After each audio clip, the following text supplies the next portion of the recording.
seen Burnign? a couple of New Zealand players bleed so far. But, the Australians still staying in the bracket. Woo! Go the Aussies! Go the boys! Not that I'm showing any bias. I would never show any bias against New Zealanders. Probably. Tell me who we got coming up next, Brendan. We do have Wakizashi versus Burnign. Ooh, okay, I'm looking forward to this. Yeah, Burnign has been getting a lot of... Burnign is just so up to date. Like, Burnign is defining the Molo meta game at this point in time. So he's really strong with with his game plan. Really knows what he wants to do. Smash G. Spoken about it a little bit earlier, but you are right. They really are leading a lot of the developments in the Molo meta, and yeah, we're seeing some good results from overseas. I know ZB hitting the RCS 7 rankings with their Molo. Yeah, a little bit of Crag in there as well, of course, but.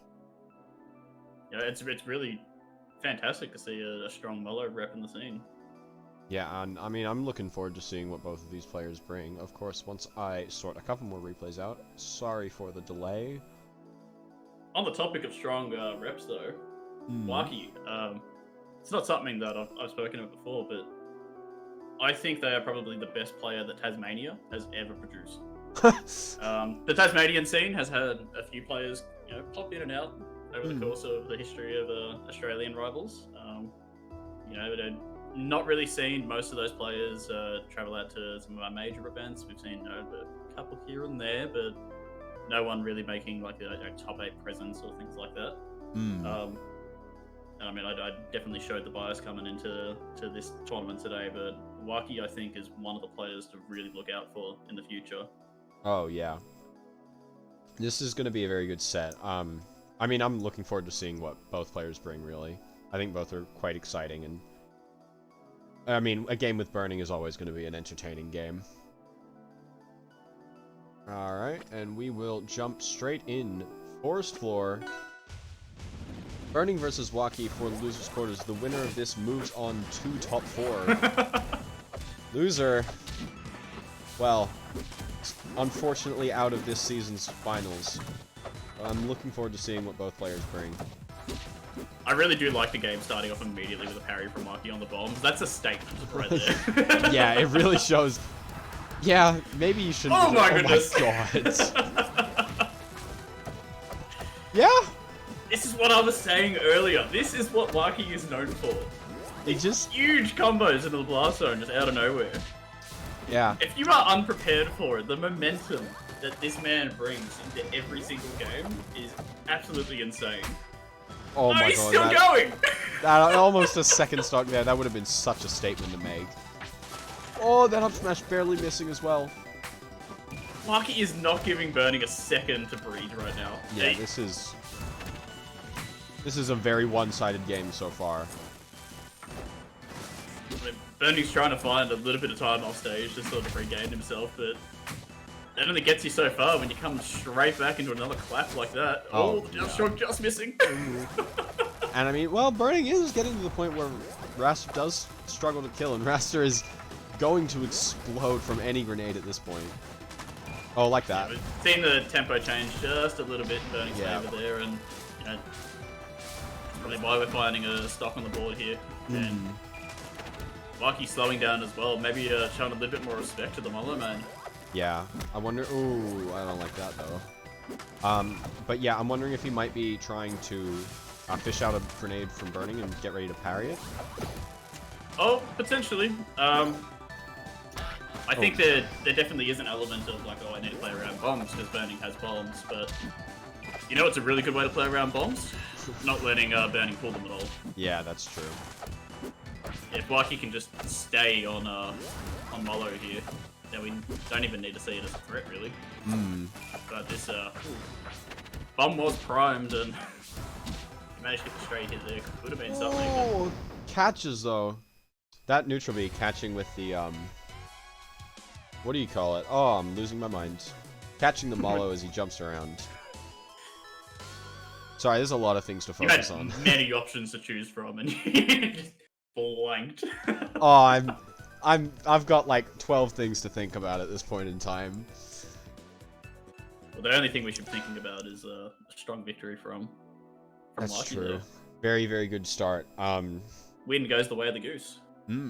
But we will be going into Frozen Fortress next for Burnign's counterpick. I do know that this is a stage that he really likes. Back when the character released, Burnign spent a lot of time just going into training mode and just seeing what he could do with grenades and where he could send them. And this was one of the stages I spent a lot of time for. He knows how to get grenades everywhere. You can tell that he spent a lot of time like learning his movement on a stage like this as well. It shines through the way that he moves around. Yeah, he's very... I really do think that the forest floor game 1 pick probably was pretty questionable. It's a stage, you know, the flat stage, low blast zones. It's a stage that most people really should be banning against Rasta.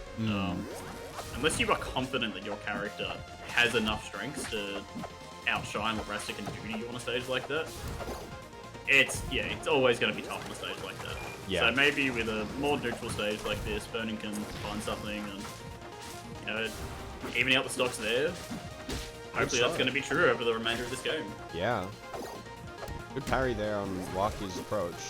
We'll get the bird off stage. Goes for a down B to try and get a ton of damage in, but he's still building damage regardless. Yeah, it's going to be something that Burnign needs to be careful of, is if he's going for those more committal edge guards. If Waki has Slipstream at his disposal, he's going to be able to shut that down.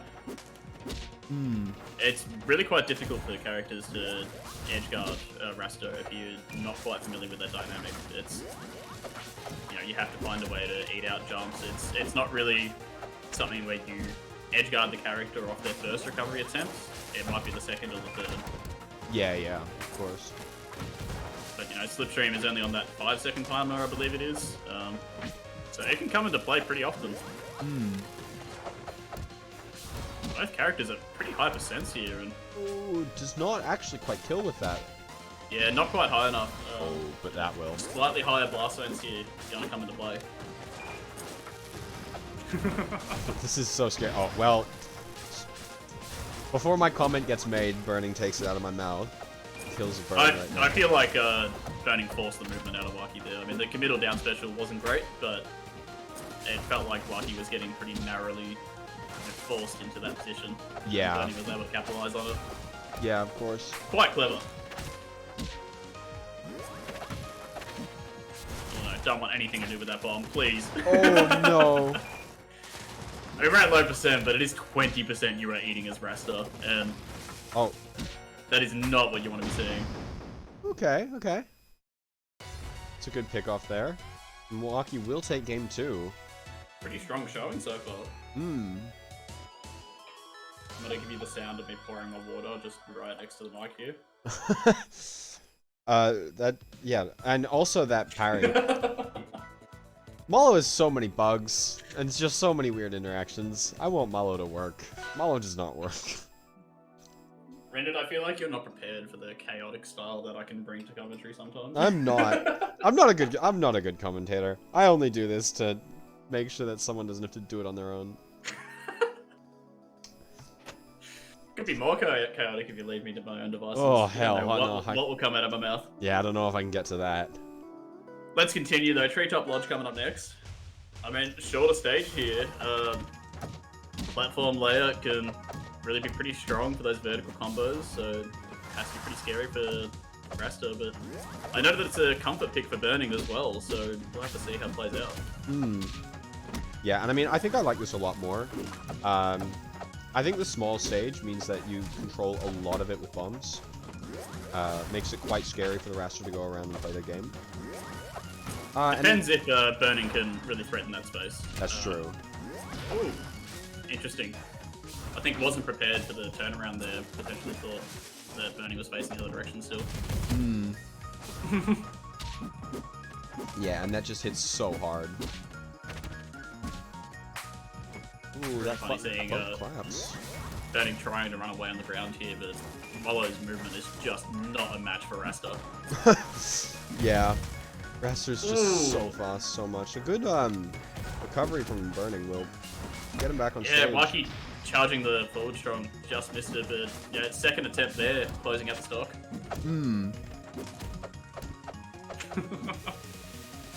Oh, I love that spray can. It's so silly. I think it actually used to be forward tilt. Really? Yeah, jab 3 and forward tilt swapped at some point during the development of the character. That's really weird. I honestly wonder if that might make the spray can better. It's a little bit different in implementation now, but there's your little insights Yeah. to the character. Good to have a beta, someone from the beta team on the commentary desk, really. That's the only thing I'm ever going to say about beta ever again in the stream. You're not going to get anything else out of me. God damn it. Oh, well. I've forgotten to commentate, and Burning is kind of just, I mean, a nice fair dare. Oh, yeah, strong finish from Burning there. We were talking about those explosive finishes in their last set. Now, if you have the ability to go deep and surprise your opponent like that, that's how you win sets. And Burning wasn't able to find their footing those first 2 games, so maybe it's time to start bringing that out. Rest is a light character, you're gonna need to do little things like that to see yourself on the board. We'll be going into game 4 on Truple. Ooh, overhanging platforms.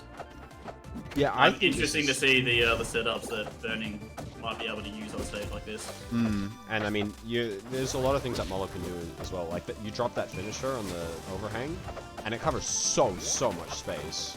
Yeah, for sure. Like right there. Even for Resta, that top platform there, it just gives your opponent some space to play around your sort of more horizontal approaches. So yeah, pretty surprising counter pick from Waki in my mind. That recovery looks very silly, but I cannot believe that worked. Gets an up tilt off of it. And, I mean, Burning's been able to convert that into a pretty solid advantage state. Oh, nice little parry. Ooh. Burning prepared for it, but you can only get away so many times. Yeah. Oh, that's a nice fair. Oh, he's fishing for that there. That's you can see it. Oh. Yeah. Even just by threatening it, Waki gave up so many resources that Burning was able to set up something that led to the edge guard. Yeah, and I mean that just puts him in, like, getting that stock brings the game right back to even. Yep, sure. Oh, misses the parry though. He's really going for those 5 stocks this game.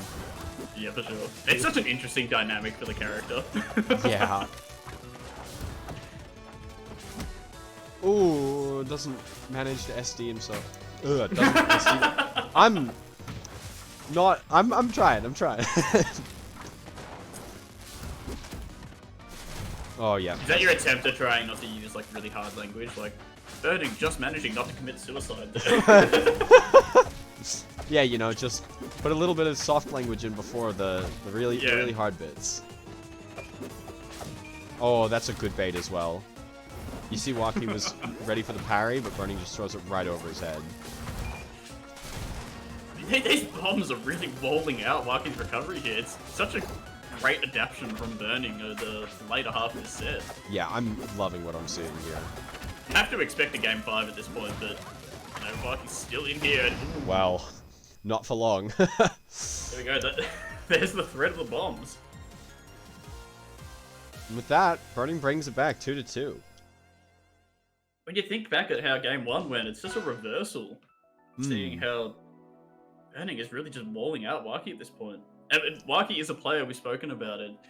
That mentality, you know, how much momentum you have going in the course of the set is something that really affects them.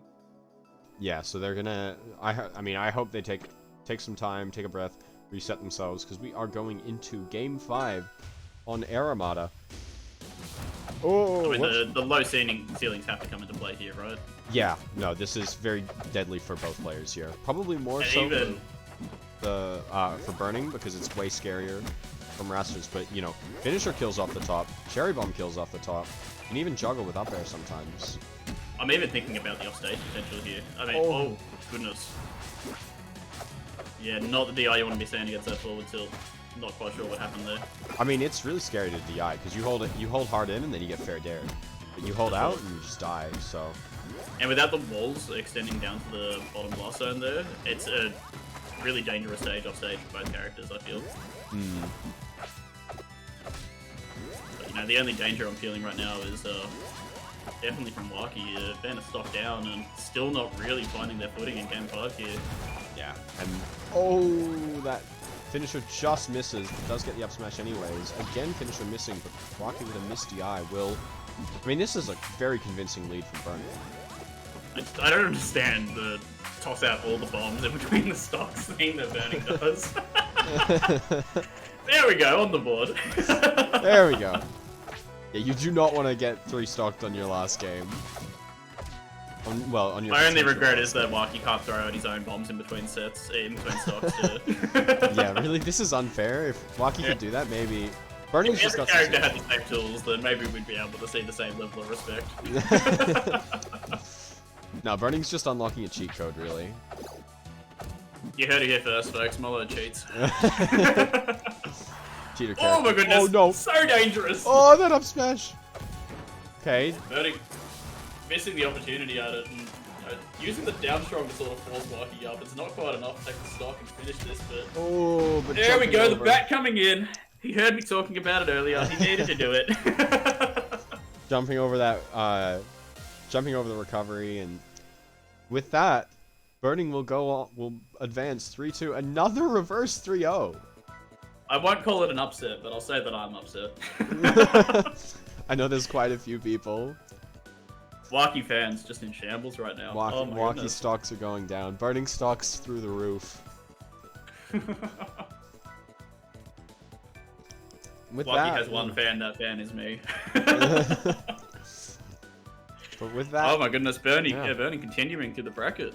Yeah, he's doing really well. After that initial loss to Golgum, he's really brought himself back. Taking out Wyberry, who's quite scary. Very good at killing, very good with his punish. And now Waki, who some people were, they were betting to win. Yeah, I mean, they had some rough matchups in their projected bracket, but yeah, this is a bit of a surprise here. Burnign's adaptation in that set has to be a defining trait of his playstyle so far, because it's... Yeah, definitely.